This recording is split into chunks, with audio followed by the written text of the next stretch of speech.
Assalamualaikum warahmatullahi wabarakatuh. Selamat pagi. Hari ini bertemu kembali bersama saya Ibu Ika dalam materi zat aditif dalam makanan.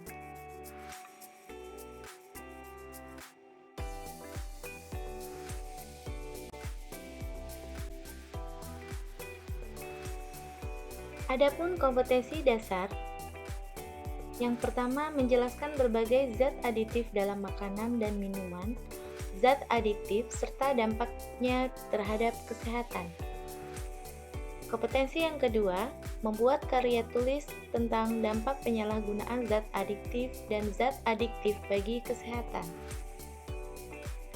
Sedangkan tujuan pembelajaran kita hari ini, yang pertama, menjelaskan pengertian zat aditif, kedua, membedakan jenis zat aditif alami dan manfaatnya, yang ketiga, membedakan jenis zat aditif buatan dan manfaatnya.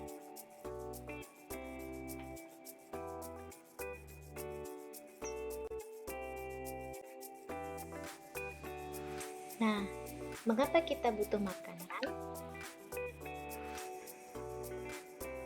Ya, makanan itu kita gunakan atau kita butuhkan yang pertama untuk memperoleh energi, kedua untuk pertumbuhan atau sel baru, yang ketiga menggantikan sel-sel yang rusak, dan yang keempat adalah penunjang dan pengatur proses dalam tubuh. Bagaimana makanan sehat itu?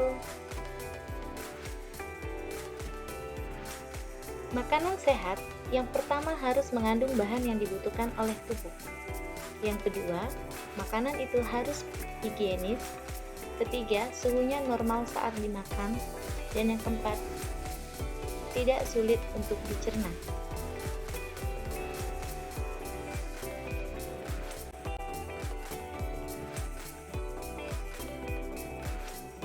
Apa yang kalian lihat dari dua gambar ini?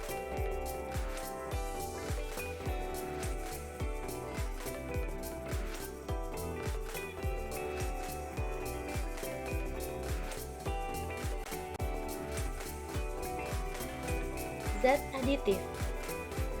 Zat aditif adalah zat yang ditambahkan pada makanan dan minuman untuk meningkatkan kualitas, keawetan, kelezatan, dan kemenarikan makanan dan minuman.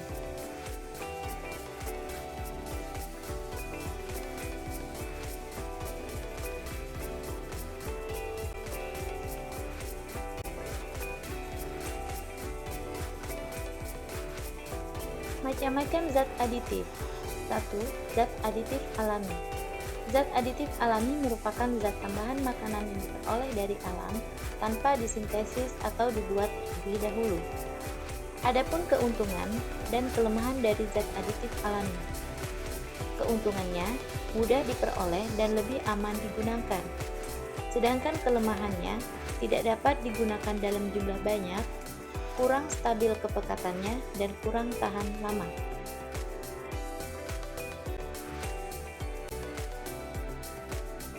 Kedua, zat aditif sintesis atau buatan. Keunggulan dari zat aditif sintesis atau buatan dapat diproduksi dalam jumlah besar, lebih stabil, takaran penggunaannya lebih sedikit, dan lebih tahan lama. Sedangkan untuk kelemahannya, dapat menimbulkan risiko penyakit kanker atau bersifat karsinogenik jika dikonsumsi secara berlebihan.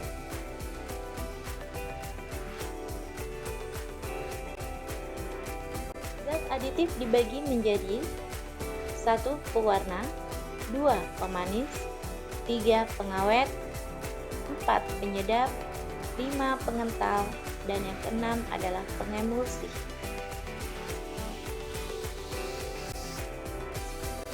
Zat pewarna. Tujuan dari pemberian zat pewarna pada makanan, yang pertama, makanan terlihat menarik. Yang kedua, makanan menggugah selera untuk dimakan. Pewarna dibedakan menjadi dua. Yang pertama adalah pewarna alami. Contohnya, kuning berasal dari kunyit, hijau berasal dari daun suji, coklat berasal dari buah coklat, merah coklat berasal dari daun jati, kuning merah berasal dari wortel. Kelebihannya, aman dikonsumsi, menghasilkan aroma yang enak dan khas selain warnanya. Sedangkan kekurangannya, pilihan warnanya terbatas dan warnanya tidak tajam seperti pewarna sintetis dan tidak praktis. Pewarna sintetis. Contohnya adalah tartrazin berwarna kuning, amaran untuk merah, sunset yellow, orange, dan brilliant blue FCF untuk warna biru. Kelebihannya, pilihan warnanya banyak dan praktis digunakan. Namun, kekurangan dari pewarna sintetis adalah tidak menghasilkan aroma. Ada pewarna yang tidak cocok untuk makanan dan berisiko menimbulkan suatu penyakit. Pewarna tekstil. Terkadang orang mempergunakan pewarna tekstil untuk mewarnai makanan. Warnanya sangat mencolok dan tampak bagus, tetapi sangat berbahaya bagi kesehatan. Beberapa pewarna sintetis sudah dilarang digunakan untuk makanan, misalnya rhodamine B, karena menyebabkan iritasi pada saluran pernapasan, iritasi pada kulit, iritasi pada mata, iritasi saluran pencernaan, dan bahaya kanker hati.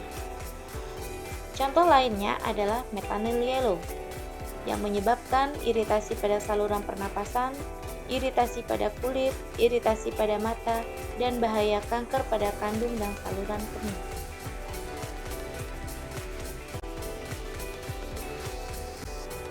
Kedua, zat pemanis. Tujuan pemberian pemanis pada makanan adalah untuk menambah rasa manis pada makanan dan minuman.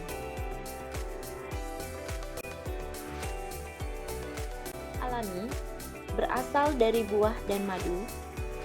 Jika dikonsumsi berlebihan dapat mengakibatkan kegemukan dan berbahaya bagi penderita diabetes.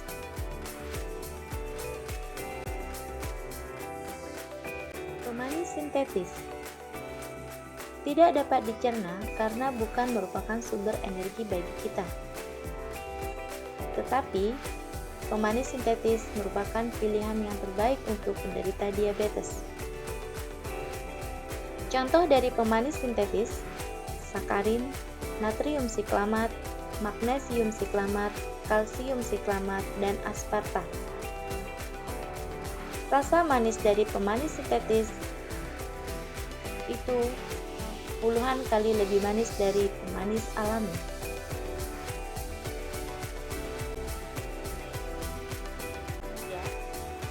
Zat pengawet. Pengawet adalah zat aditif yang ditambahkan pada makanan dan minuman untuk menghambat kerusakan makanan dan minuman. Pengawet dibagi menjadi dua, pengawet alami dan pengawet buatan. Contoh dari pengawet alami: bawang putih, garam dapur, dan keluak. Sedangkan untuk pengawet buatan, ada belerang dioksida, nitrit dan garamnya, garam sulfit, asam benzoat dan garamnya, dan asam sorbat dan garamnya. 4. Zat penyedap. Penyedap adalah zat aditif yang ditambahkan untuk meningkatkan cita rasa pada makanan. Penyedap juga dibagi menjadi dua, penyedap alami dan penyedap buatan. Penyedap alami contohnya adalah serai, merica, seledri. Sedangkan untuk penyedap buatan adalah MSG atau lebih dikenal dengan monosodium glutamat.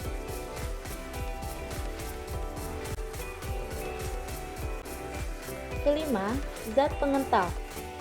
Pengental adalah bahan tambahan yang digunakan untuk menstabilkan, memekatkan atau mengentalkan makanan dicampur air sehingga mencapai kekentalan tertentu.